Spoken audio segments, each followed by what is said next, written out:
lupain ng Ibalong sa Bicol, ang kapayapaan ay winasak ng mga halimaw. Ngunit sa panahong ito ng panganib, isinilang ang mga bayani.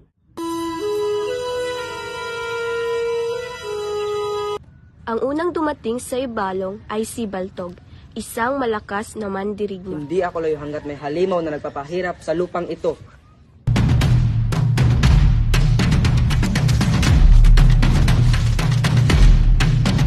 Ang ito ay para sa akin. Hindi na ngayon!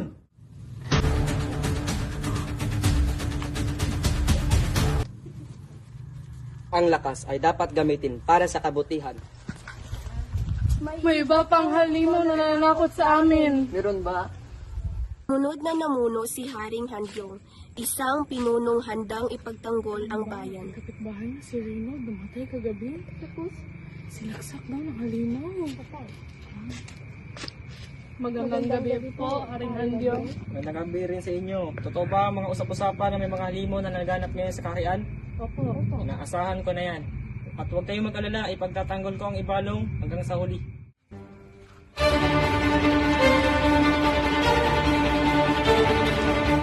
Nasa pinakapanganib ay si Oriol, isang ahas na tusok at matalino.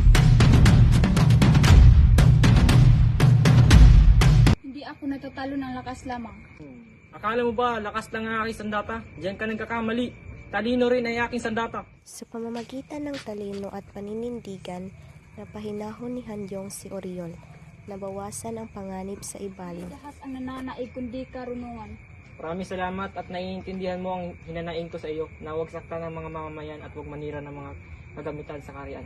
Salamat. Isang liblib na bahagi ng Ibalong, muling may halimaw na nanakot sa lupain. Siya si Rabut, isang mabangis na nilalang na sumisira sa lahat ng madadaanan niya.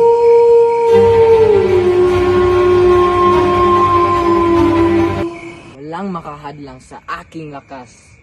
Ang lupaing ito ay aking aariin. Hindi ka mananakit pa. Dito magtatapos ang iyong pananakot. Sa ka lamang tao, hindi mo ako matatalo.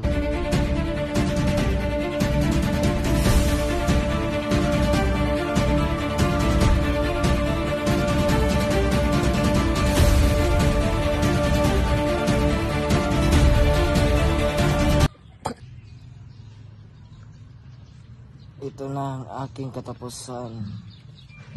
Ang lakas na pinagtatanggol ang bayan ay hindi kailanman mahihina. Salamat po sa Panginoon sa aming pagsasabala.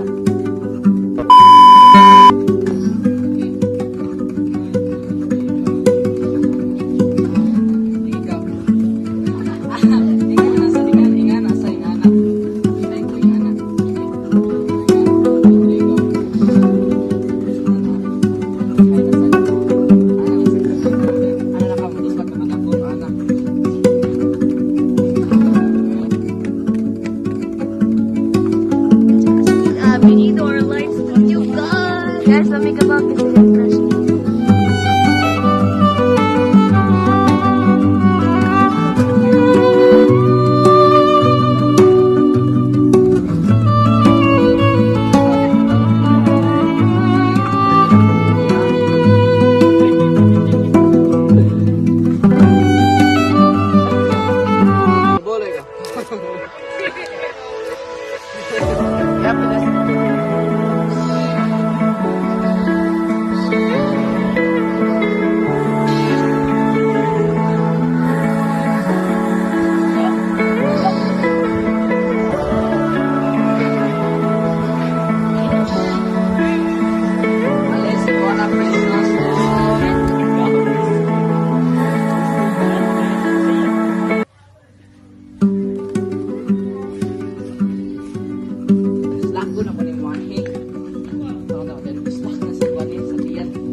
Papasok si Baltog, matatag ang tindig.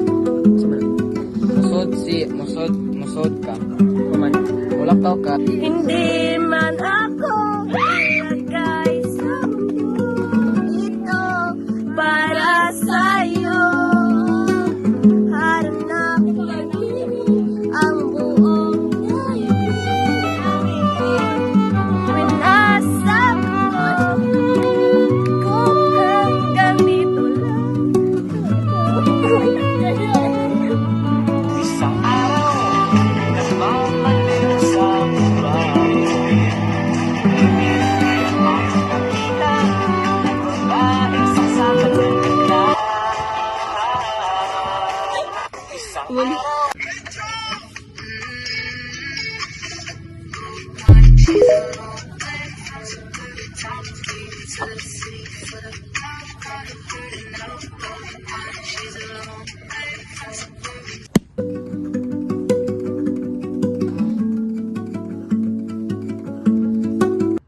Bye!